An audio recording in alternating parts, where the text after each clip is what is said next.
नमस्कार दोस्तों, आज की इस वीडियो में हम बात करेंगे 3 ऐसी असरदार रेसिपीज के बारे में, चीज़ों के बारे में जिसका सेवन करके आप अस्थमा की समस्या से, रेस्पिरेटरी से जुड़ी समस्याओं से निजात पा सकते हैं, उनको कंट्रोल कर सकते हैं। जी हाँ, आज की इस वीडियो में हम बात करेंगे ऐसे घरेलू उपायों के बारे में जिससे न केवल अस्थमा की प्रॉब्लम में बल्कि सांस से जुड़ी बाकी समस्याओं में भी काफी रिलैक्स मिलता है और साथ ही जो करने में भी बहुत आसान है। तो चलिए शुरू करते हैं वीडियो और जानते हैं सबसे पहली चीज के बारे में। देखिए, हम सब जानते हैं आंवला गुणों से भरपूर है, विटामिन्स मिनरल्स अथाह हैं इसमें।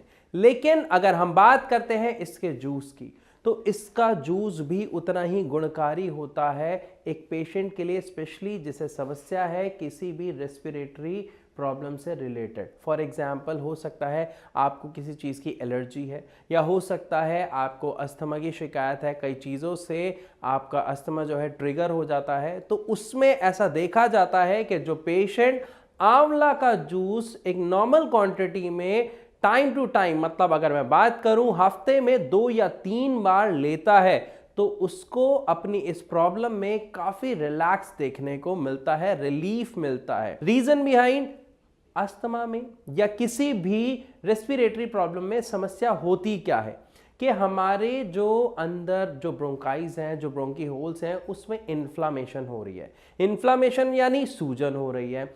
अब हमें क्या करना है? हमें ऐसी चीज़ें खानी है, हमें ऐसी चीज़ें कंज्यूम करनी है जिससे हमारी वो जो इन्फ्लामेशन है वो कम हो जाए, साथ ही जो हमारा इम्यून सिस्टम है वो और अच्छा डेवलप हो, ताकि वो समझ पाए कि जो चीज़ हमारे शरीर के लिए नुकसानदायक नहीं है वो उसको पॉजिटिव वे में अंदर आने दे। अगर यहाँ पे आपको कुछ डाउट है, आपको समझ नहीं आ रहा है कि मैं क्या बोल रहा हूँ और ये इम्यून सिस्टम वगैरह, तो यहाँ पर मैं आपको बता दूँ, मैंने अपनी पिछली वीडियो में बहुत अच्छे से समझाया था, जिसमें मैंने बताया कि क्या होता है अस्थमा की समस्या में। तो वहां पर अगर आपने वो वीडियो नहीं देखी है तो एक बार वीडियो देख ले, ताकि आपको ये समझ आ जाए कि असल में जब किसी भी व्यक्ति को सांस से जुड़ी कोई समस्या होती है, या अस्थमा की प्रॉब्लम होती है, या अगर मैं कहूँ उसे साइनोसाइटिस की प्रॉब्लम होती है, या फिर लंग फाइब्रोसिस प्रॉब्लम आती है, किसी भी तरीके की फेफड़ों या सांस से जुड़ी अगर समस्या है, तो उसमें असल में क्या होता है हमारे शरीर में, ताकि आप इन सभी चीजों को समझ के अपनी बीमारी का एक सही उपचार कर पाएं और एक सही दिशा में आगे बढ़ पाएं।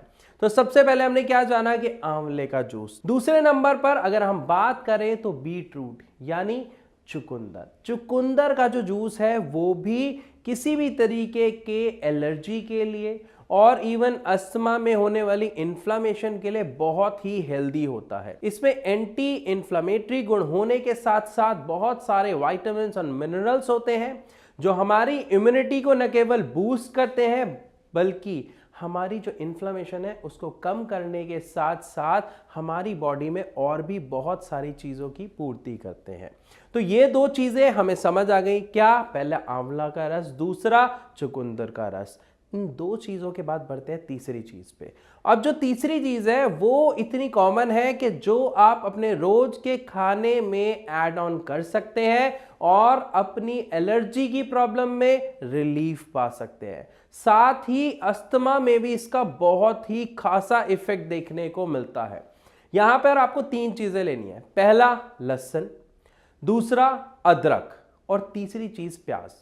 इन तीनों चीज़ों को आपने ग्राइंड कर लेना है, या अगर आपके घर में सिलबट्टा है, आप पुराने तरीके से पीस के चटनी बनाते हैं, तो आप इन तीनों को मिक्स करके एक चटनी जैसा रूप दे दें। लेकिन ध्यान रखिएगा, इसमें आपको और कोई मसाला ऐड नहीं करना है, इसमें आपको बहुत ज़्यादा मिर्च वगैरह नहीं डालनी है। इसमें आप हल्का सा नमक डालें और अपने खाने में जो भी आप सब्जी ले रहे हैं, रोटी खा रहे हैं, दाल खा रहे हैं, उसके साथ थोड़ा थोड़ा आप इसको लेना शुरू कर दें। कोशिश करें दोपहर के खाने में और रात के खाने में इसको ज़रूर लें, और इसका रिजल्ट आपको पहले ही 3 से 4 दिनों में देखने को मिलेगा। रीज़न बिहाइंड इनकी जो क्वालिटीज़ हैं, जो अदरक की क्वालिटी है, जो लहसुन की क्वालिटी है, इन सब से हम सब वाकिफ़ है। लेकिन क्या होता है, हमें जनरली ये चीज़ें पता नहीं होती है, और पता लगने के बाद जब पेशेंट इनका यूज़ करता है, वो इनको खाना शुरू करता है, कंज्यूम करता है, तो उसके रिजल्ट से वो देखता है कि घर बैठे ही अस्थमा जैसी समस्या का इलाज भी पॉसिबल हो जाता है काफ़ी हद तक। लेकिन यहाँ पर आपको खासा एक बात का ध्यान रखना होगा कि अगर आप इन सब घरेलू उपायों को कर रहे हैं लेकिन फिर भी आपकी समस्या अगर कंट्रोल में नहीं आ रही है, वो ट्रिगर हो रही है, तो आपको उसे बिल्कुल नहीं खाना है, उसे वहीं रोकना है। साथ ही अगर और कोई समस्या है तो आप हमारे डॉक्टर्स की टीम से फ्री ऑफ कॉस्ट कंसल्ट कर सकते हैं इस नीचे दिए गए नंबर पर कॉल करके। आप अपनी समस्या से जुड़े हर सवाल का जवाब उनसे पा सकते हैं। किस तरीके की एक्सरसाइज, किस तरीके की मेडिसिन, किस तरीके की डाइट आपको फॉलो करनी है जो आपके अस्थमा में या एलर्जी में आपको हेल्प करेगी। इसके अलावा भी अगर आपका कोई सवाल है तो वो भी आप उनसे पूछ सकते हैं। मैं आशा करता हूं कि इस वीडियो के माध्यम से आपको अच्छे से समझ आया होगा कि एक अस्थमा के पेशेंट या एक अगर मैं कहूं एलर्जी की जिसको प्रॉब्लम है या सांस से जुड़ी कोई भी समस्या है, तो उसके लिए कौन सी 3 ऐसी असरदार चीजें हैं जिनका सेवन एक अस्थमा के पेशेंट को या एलर्जी के पेशेंट को करना चाहिए। लेकिन ध्यान रखिएगा, अगर आपको इनका सेवन करते ही अपने शरीर में कुछ चीज ट्रिगर होती हुई दिख रही है, कोई समस्या बढ़ती हुई दिख रही है, तो उसको बिल्कुल वहीं रोक दें, उसका सेवन ना करें।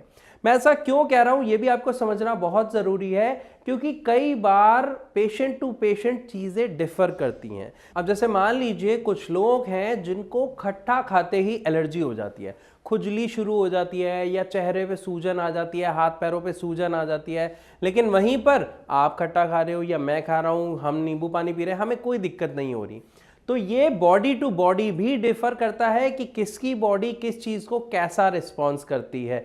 तो अगर आपको इन चीजों से किसी तरीके की समस्या लगे तो उसका सेवन आगे ना करें और हमारे डॉक्टर्स की टीम से आप कंसल्ट जरूर करें। तो इसी के साथ आपसे इजाजत लेता हूं, मिलता हूं अपनी अगली वीडियो में, तब तक के लिए नमस्कार।